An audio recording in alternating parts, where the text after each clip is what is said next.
നമ്മൾ ഒരുപാട് കോട്സ് അല്ലെങ്കിൽ ഈ പോസ്റ്റ് ഇങ്ങനെ കാണും. ആത്മാർത്ഥത കൂടിപ്പോയി, അതുകൊണ്ടാണ് എനിക്ക് പ്രശ്നങ്ങൾ എന്ന്.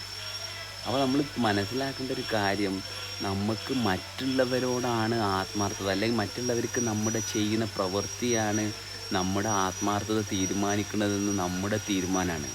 ആത്മാർത്ഥത എന്ന് പറഞ്ഞാൽ നമ്മൾക്ക് നമ്മളായിട്ട് നിൽക്കാൻ സാധിക്കണ ആ അവസ്ഥയുമായിട്ടുള്ള എൻ്റെ ചേർച്ചയാണ്.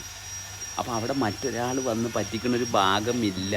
അല്ലെങ്കിൽ മറ്റൊരാളെന്ന് പറയുന്ന അവസ്ഥയിൽ യാതൊരു പ്രസക്തിയുമില്ല. കാരണം വേറൊരാൾക്ക് എങ്ങനെയാണ് എന്നെ പറ്റിക്കാൻ പറ്റുക?